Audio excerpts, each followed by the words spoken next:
Famous doctor doctor Navdeep Singla ji available हैं। आज हमारी टॉक है child talk with doctor Navdeep Singla. नमस्कार डॉक्टर साहब, कैसे हैं? First class. आप कैसे हैं जी? सब बढ़िया, आपकी आशीर्वाद।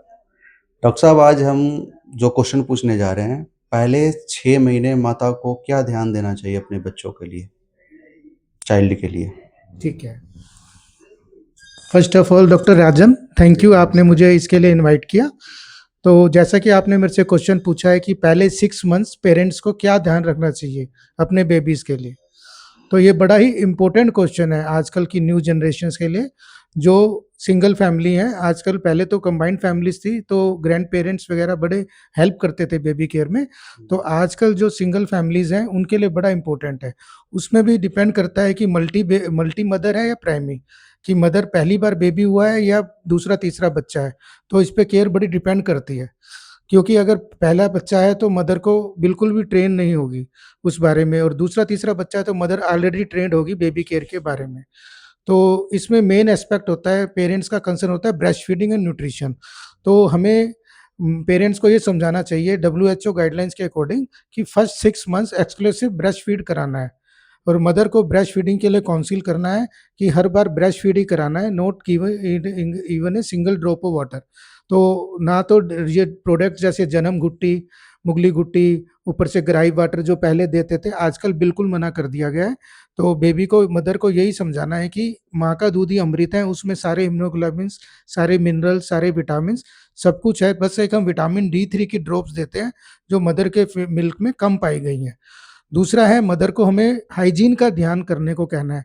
ये नहीं कि बहुत सारे रिलेटिव्स बेबी के पैदा होते ही घर जैसे मिलने आते हैं तो बच्चे को किस करते हैं, टच करते हैं, कुछ पैसे देते हैं, कुछ स्वीट्स लाते हैं, तो वो हमें बच्चे से दूर रखनी है, क्योंकि बच्चा प्रोन फॉर इन्फेक्शन होता है। पहले ही बच्चा term baby, preterm baby infection के प्रोन होता है।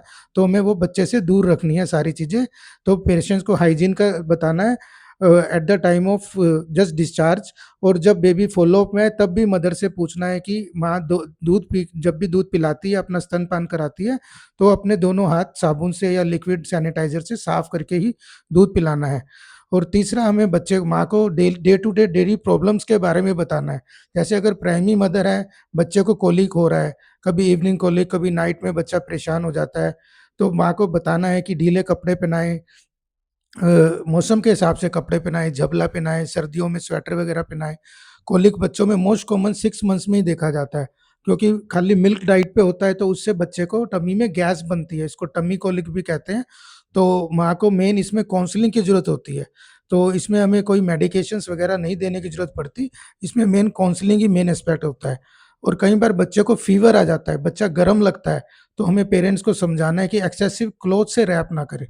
तो बच्चे को cloth induce, temperature induce fever हो जाता है, या बच्चे को फीडिंग कब करा रही है मदर तो एक डिहाइड्रेशन फीवर हो जाता है। तो बच्चा गर्म आता है, माँ बाप बड़े घबराए होते हैं। ऐसे सिनेरियो बहुत आते हैं हमारे ओपीडी में या इमरजेंसी में कि बच्चे को एक से एक बुखार है, लेकिन देखा तो बच्चा कंबल में पैक है। गर्मियों में बहुत गर्मी हो रही है, 45 टेम्परेचर है, कंबल में लपेटा हुआ है, और पुराने मिथ है कि बच्चे को एसी में, कूलर में भी नहीं रखा। तो बच्चा गर्म तो होगा ही। तो हमें पेरेंट्स को उस टाइम काउंसलिंग की मेन एस्पेक्ट होती है, तो मेन स्टे काउंसलिंग ही होता है। तो बच्चे की न्यूट्रिशन, ग्रोथ, अब ग्रोथ के बारे में बताना है।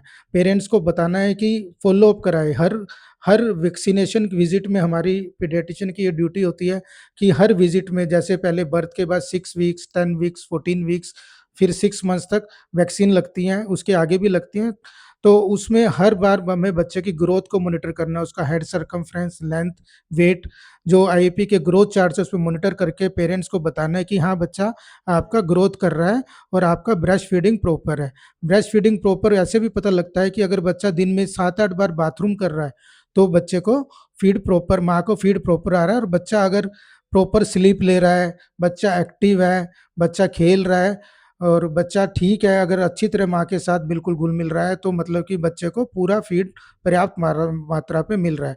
तो यही कुछ कंडीशंस हैं जो हमें ध्यान रखनी है, जैसे कि ब्रेस्ट फीडिंग हो गया, न्यूट्रिशन हो गया बच्चे का, ग्रोथ माइलस्टोन्स हो गया, डे टू डे प्रॉब्लम्स हो गई, और बच्चे का हाइजीन हो गया। अगर आप पहले 6 महीने ये मेंटेन करके रखेंगे तो उम्मीद है कि आपका बच्चा बिल्कुल माइलस्टोन डेवलप करेगा और as per other siblings grow करेगा।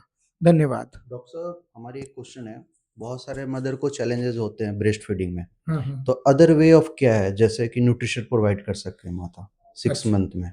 आप उसकी थोड़ी बता दीजिए। देखो, मदर को जितने भी चैलेंजेस होते हैं, ऐसा देखा गया है कि हमें अवॉइड करना चाहिए अदर वे ऑफ न्यूट्रिशन। हमें गायनी का हेल्प लेना चाहिए मदर की प्रॉब्लम जानने के लिए कि मदर की साइड प्रॉब्लम है, जैसे मदर पे रिट्रैक्ट निप्पल है या कंजस्टेड निप्पल है, तो उसका ट्रीटमेंट लेना चाहिए। आजकल बहुत ही एडवांस केयर आ गई, जैसे ब्रेस्ट पंप आ गए हैं, रिट्रैक्टिव निप्पल की ट्रीटमेंट आ गई है, सिरिंजिंग टेक्निक आ गई है। तो हमें मेन यही कोशिश करनी चाहिए कि मदर फीड ही दिए। अगर मदर फीड फिर भी नहीं आ रहा तो एक होता है ईबीएम, एक्सप्रेस ब्रेस्ट मिल्क। हम बच्चे को माँ का दूध निकलवा के सिरिंज के थ्रू, मदर का थ्रू, ब्रेस्ट पंप के थ्रू, मदर का पंप से भी फीड निकलवा कर फिर कटोरी चम्मच से देना चाहिए। हालांकि बोतल से कभी नहीं देना चाहिए कि बोतल फीड से बहुत सारे साइड इफेक्ट्स होते हैं, जीआईटी इन्फेक्शन होती हैं, जो बच्चे की ग्रोथ एंड माइलस्टोन पे असर करती हैं। धन्यवाद। थैंक यू डॉक्टर साहब। आप देख रहे थे health talk with doctor Navdeep Singla channels.